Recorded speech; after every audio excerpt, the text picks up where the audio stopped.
aja yang dibutuhkan ada formulir F.134, formulir F.129 dan formulir F.125. Nah, ini nanti teman-teman bawa kalau misalnya di kecamatan.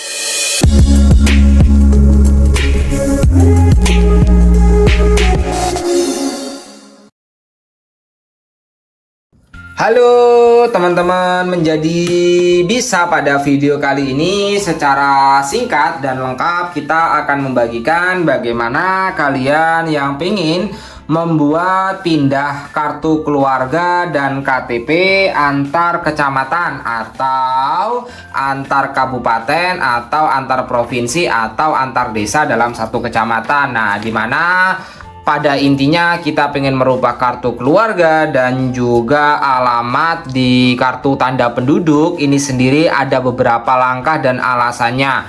Yang pertama atau yang sering terjadi karena kalian bekerja. Terus yang kedua karena kalian melangsungkan pernikahan. Nah, ini ada beberapa tahapan yang perlu kalian lakukan bagaimana untuk mengurus pindah kartu keluarga dan KTP, baik untuk kalian antar kabupaten atau kota atau antar provinsi, atau kalian pengen pindah antar desa atau kelurahan dalam satu kecamatan ya teman-teman, atau kalian pengen mengurus pindah antar kecamatan dalam satu kabupaten atau kota. Nah, ini adalah terkait dengan formulir pindah WNI yang harus kalian urus. Bagaimana sih tutorial atau langkahnya untuk mengurus pindah kartu keluarga dan KTP antar beda kecamatan, beda kabupaten, beda provinsi atau beda desa tapi masih dalam satu kecamatan. Pada intinya teman-teman, hal-hal yang perlu dibawa dan syarat-syaratnya adalah teman-teman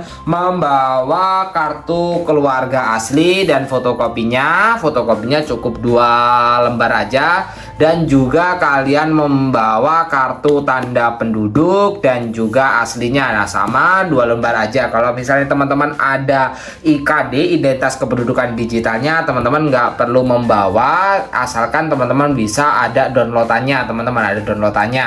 Nah, untuk hal ini, untuk tahapan step-stepnya nanti akan kita bagikan secara lengkap pada video ini. Untuk pertama kali teman-teman harus datang ke kantor kepala desa di mana teman-teman berasal pada domisili sebelumnya. Nanti akan diberikan surat pengantar pindah antar kabupaten kota atau antar provinsi. Nah, surat pengantar pindah ini yang tanda tangan adalah kepala desa atau lurah dengan membawa syarat-syarat ini tadi teman-teman. Nah, ini ada beberapa elemen yang diisi ya, teman-teman bisa baca mulai dari NIK, nama lengkap, nomor kartu keluarga, nama kepala keluarga, alamat sekarang, alamat tujuan pindah, jumlah keluarga yang pindah dan lain sebagainya. Nanti ini teman-teman akan dibawa atau diarsipkan di kecamatan. Di kecamatan nanti teman-teman yang ada pelayanan kependudukannya itu teman-teman akan diminta untuk mengisi beberapa formulir permohonan pindahnya. Kalau misalnya di kecamatan ada pelayanan kependudukan,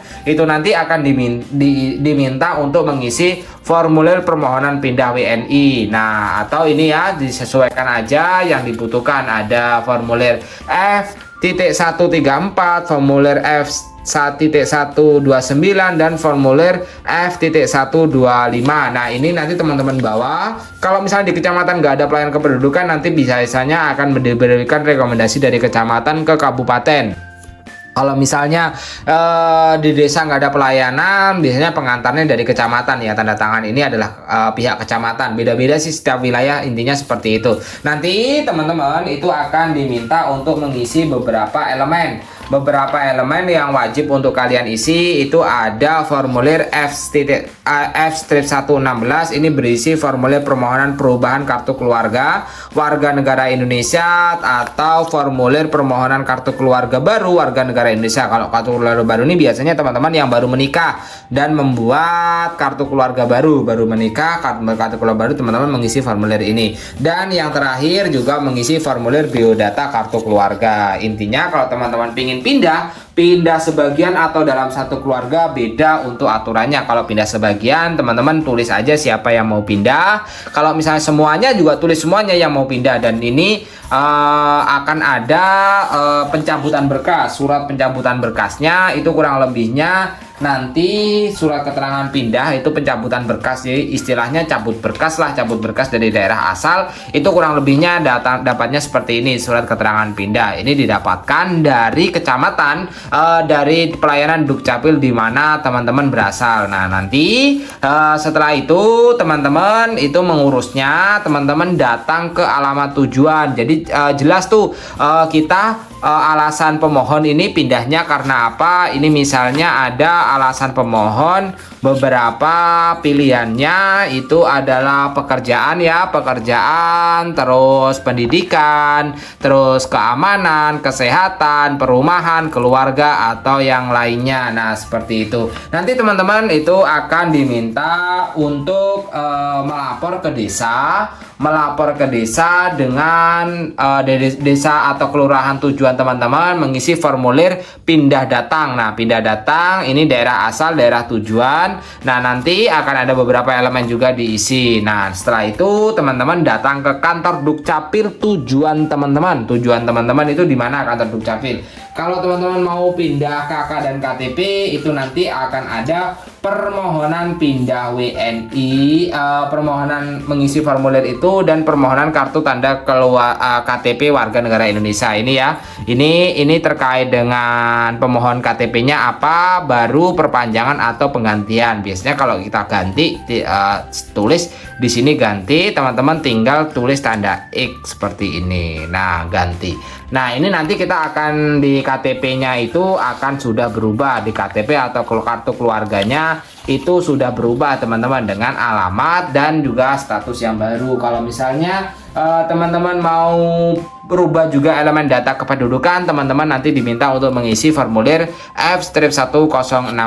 Ini ada beberapa elemen data yang dirubah, pendidikan terakhir misalnya mau dirubah, pekerjaan mau dirubah, agama atau status. Nah teman-teman, nah ini teman-teman nanti akan isi dan akan diberikan kartu keluarga baru dan juga kartu tanda penduduk yang baru ya, khususnya sih bagi kalian yang melakukan pindah antar kecamatan dalam satu kabupaten misalnya, atau antar kabupaten dalam satu provinsi, atau kalian yang melakukan pindah dalam satu kecamatan namun beda desa. Kurang lebihnya seperti itulah terkait dengan syarat, cara, sekaligus langkah yang harus kalian lakukan untuk rubah data KTP dan kartu keluarga yang baru setelah kalian pindah. Nah, teman-teman, semoga saja penjelasan singkat yang diberikan channel Menjadi Bisa ini memberikan edukasi mendalam bagi kalian.